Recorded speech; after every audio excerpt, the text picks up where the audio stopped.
بسم اللہ الرحمن الرحیم۔ السلام علیکم ورحمۃ اللہ وبرکاتہ۔ حضرت عمر فاروق کی خلافت۔ حضرت ابو بکر صدیق 63 سال کی عمر میں آخر جماعت ثانی دوشنبہ کے روز وفات پائی اور حضرت عمر فاروق مسند آرائے خلافت ہوئے۔ خلیفہ سابق کے عہد میں مدیان نبوت، مرتدین عرب اور منکرین زکوٰۃ کا خاتمہ ہو کر فتوحات ملکی کا آغاز ہو چکا تھا، یعنی 12 میں عراق پر لشکر کشی ہوئی اور ہیرا کے تمام اضلاع فتح ہو گئے۔ اسی طرح 13 میں شام پر حملہ ہوا اور اسلامی فوجیں سرحدی اضلاع میں پھیل گئی۔ ان مہمات کا آغاز ہی تھا کہ خلیفہ وقت نے انتقال کیا۔ حضرت عمر بن خطاب نے عنان حکومت ہاتھ میں لی تو ان کا سب سے اہم فرض انہی مہمات کی تکمیل تک پہنچانا تھا۔ فتوحات عراق۔ سیرت صدیق میں کس قدر تفصیل کے ساتھ مذکور ہو چکا ہے کہ عراق پر حملے کے کیا وجوہ اسباب تھے اور کس طرح اس کی ابتدا ہوئی۔ یہاں سلسلہ کے لیے مختصر اس قدر جان لینا چاہیے کہ خالد بن ولید بانکیہ، کسکر اور ہیرا کے ضلع کو فتح کر چکے تھے کہ حضرت ابو بکر صدیق کے حکم سے مسنہ بن حارثہ کو اپنا جانشین کر کے مہم شام کی اعانت کے لیے ان کو شام جانا پڑا۔ حضرت خالد بن ولید کا جانا تھا کہ عراق کی فتوحات دفعتاً رک گئیں۔ حضرت عمر بن خطاب مسند نشین خلافت ہوئے تو سب سے پہلے مہم عراق کی تکمیل کی طرف متوجہ ہوئے۔ بیعت خلافت کے لیے عرب کے مختلف حصوں سے بے شمار آدمی آئے تھے۔ اس موقع کو غنیمت سمجھ کر مجمع عام میں آپ نے جہاد کا وعظ کیا، لیکن چونکہ عام خیال تھا کہ عراق حکومت فارس کا پایہ تخت ہے اور اس کا فتح ہونا مناسب نہایت دشوار ہے، اور اس لیے ہر طرف سے صدائے پرخاست کا معاملہ رہا۔ عمر نے کئی دن تک وعظ کہا لیکن کچھ اثر نہ ہوا۔ آخر چوتھے دن ایسی پرجوش تقریر کی کہ حاضرین کے دل دہل گئے۔ مسنا شیبانی نے کہا کہ مسلمانوں، میں نے مجوسیوں کو آزما لیا ہے، وہ مرد میدان نہیں ہیں۔ ہم نے عراق کے بڑے بڑے اضلاع فتح کر لیے ہیں اور اجمی اب ہمارا لوہا مان گئے ہیں۔ اسی طرح قبیلہ ثقیف کے سردار ابو عبیدہ ثقفی نے جوش میں آ کر کہا، انا حاضا، یعنی ان کے لیے میں ہوں۔ ابو عبیدہ کی بیعت نے تمام حاضرین کو گرما دیا اور ہر طرف سے آوازیں اٹھی کہ ہم حاضر ہیں۔ عمر نے مدینہ اور اس کے مفاضات سے 1000 اور دوسری روایت کے مطابق 5000 آدمی انتخاب کیے اور ابو عبیدہ کو سپہ سالار مقرر کر کے روانہ کیا۔ حضرت ابو بکر صدیق کے عہد میں عراق پر جو حملہ ہوا اس نے ایرانیوں کو بیدار کر دیا تھا۔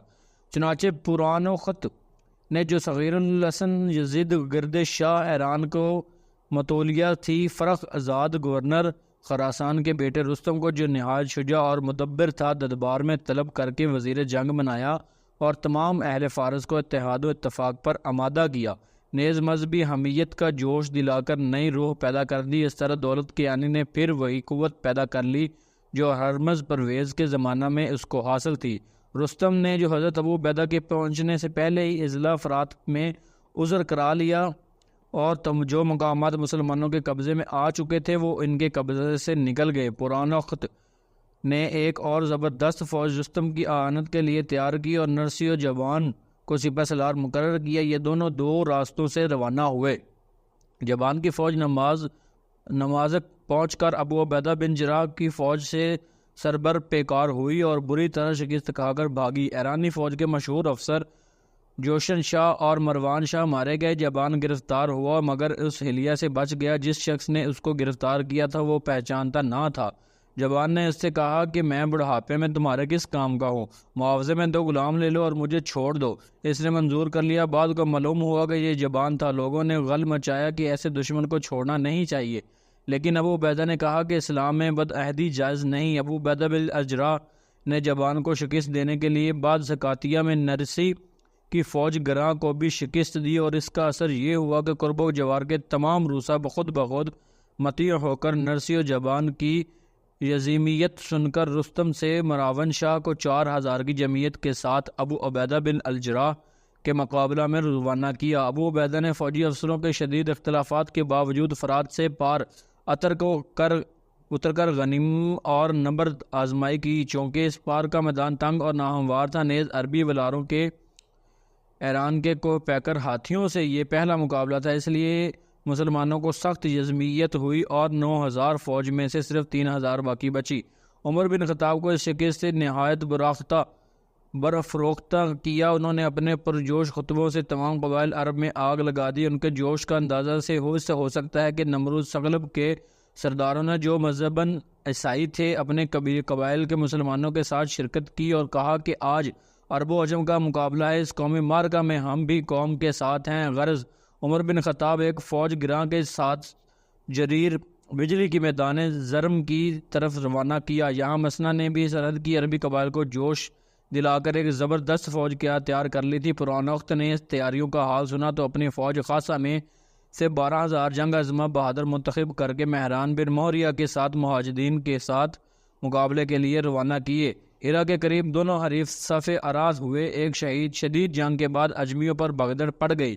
مہران بن ثقلب کے ایک نوجوان کے ہاتھ سے مارا گیا۔ مسنا نے پل کا راستہ روک دیا اور آدمیوں کو تاتائغ کیا اور کشتیوں کے پشتے لگ گئے۔ اس فتح کے بعد مسلمانوں عراق کے قبائل میں پھیل گئے۔ ہرا کے کچھ فاصلے پر جہاں آج بغداد آباد ہے وہاں اسی زمانہ میں بہت بڑا بازار لگتا تھا۔ مسنا نے عین بازار کے دن حملہ کیا، بازاری جان بچا کر بھاگے اور بے شمار دولت مسلمانوں کے ہاتھ آئی۔ اسی طرح قرب و جوار کے مقامات میں مسلمانوں کی پیش قدمی شروع ہو گئی۔ سوار کسکر سراہ فلیح وغیرہ پایا تخت ایران میں خبریں پہنچی تو ایرانی قوم کا بڑا جوش خروش پیدا ہوا۔ حکومت کا نظام بالکل بدل دیا۔ پرانوخت کی معزول کی گئی یزید گرد جو 16 سالہ نوجوان اور خاندانی کیانی کا تنہا وارث تھا تخت سلطنت پر بٹھا دیا گیا۔ آیان و اکابر ملک نے باہم متفق و متحد ہو کر کام کرنے کا ارادہ کیا۔ تمام قلعے اور بفوجی چھانیوں کو مستحکم کر دیا گیا۔ اس کے ساتھ کوشش کی گئی کہ مسلمانوں کے مفتوحہ مقامات میں بغاوت پھیلائی جائے۔ ان انتظامات سے سلطنت ایران میں نئی زندگی پیدا ہو گئی اور تمام مفتوحہ مقامات مسلمانوں کے ہاتھ سے نکل گئے۔ مسنا مجبور ہو کر عرب کی سرحدوں میں ہٹ آئے اور ربیہ اور مضر کے قبائل کو جو اطراف عراق میں پھیلے ہوئے تھے ایک تاریخ معین تک علم اسلامی کے نیچے جمع ہونے کے لیے طلب کی۔ نیر دربار خلافت کی اہل فارس کے تیاریوں سے مفصل طور پر مطلع ہوا۔ عمر نے ایرانیوں کو تیاریوں کا حال سن کر حضرت سعد بن ابی وقاص کو جو بڑے رتبہ کے صحابی اور رسول پاک صلی اللہ علیہ وسلم کے ماموں تھے 20,000 مجاہدین کے ساتھ مہم عراق کی تکمیل پر مامور کیا۔ اس فوج کی اہمیت کا اندازہ اس سے ہو سکتا ہے کہ اس میں تقریباً 17 صحابی تھے جو سرور کائنات صلی اللہ علیہ وسلم کے ساتھ غزوہ بدر میں جوہر جشاعت دکھا چکے تھے۔ 302 وہ تھے جو فتح مکہ میں موجود تھے اور 700 ایسے تھے جو خود صحابی نہ تھے لیکن ان کی اولاد ہونے کی فخر رکھتے تھے۔ حضرت سعد بن ابی وقاص نے شراف پہنچ کر پڑاؤ کیا۔ مسنا 8,000 آدمیوں کے ساتھ مقام ڈی کار میں اس عظیم الشان کمک کا انتظار کر رہے تھے کہ اس اثنا میں ان کا انتقال ہو گیا۔ اس لیے ان کے بھائی مغی اشرف اگر حضرت سعد بن ابی وقاص سے ملے اور مسنا سے جو ضروری مشورے دیے تھے ان سے بیان کیے۔ عمر نے ایام جاہلیت میں نوا عراقی سیاحت کی تھی اور وہ اس سرزمین کے چپا چپا سے واقف تھے، اس لیے انہوں نے خاص طور پر ہدایت کر دی تھی کہ فوج کا جہاں پڑاؤ ہو وہاں کے مفصل حالات لکھ کر آپ کے پاس بھیجے جائیں۔ چنانچہ سعد بن ابی وقاص نے اس مقام کا نقشہ لشکر کا پھیلاؤ، فردوگاہ حالت اور رسد کی کیفیت و اطلاع دی۔ اس کے جواب میں دربار خلافت سے اس مفصل بیان آیا جس میں فوج کی نقل و حرکت، حملہ کا بندوبست، لشکر کی ترکیب اور فوج کی تقسیم کے متعلق ہدایتیں درج تھیں۔ اس کے ساتھ حکم دیا گیا کہ شراف سے بڑھ کر قادسیہ کو میدان کا زرار قرار دیں اور اس طرح مورچے جما دیں کہ فارس زمین سے سامنے ہو اور عرب کا پہاڑ حفاظت کا کام کرے۔ حضرت سعد نے دربار خلافت کی ہدایت کے مطابق شراف سے بڑھ کر قادسیہ میں مورچہ جمایا اور نعمان بن مقرن کے ساتھ 14 نامور اشخاص کو منتخب کر کے دربار ایران میں سفیر بنا کر بھیجا کہ شاہ ایران اس کے رفقہ اور اسلام کی ترغیب دیں، لیکن جو لوگ دولت و حکمت کے نشہ میں مخمور تھے وہ خانہ بدوش عرب اور ان کے مذہب کو کب خاطر میں لاتے تھے۔ چنانچہ سفارت کی گئی اور ناکام واپس آئے۔ اس واقعے کے کئی مہینے بعد دونوں تک طرف سے سکوت رہا اور رستم 60,000 کی فوج کے ساتھ بساط میں پڑا تھا اور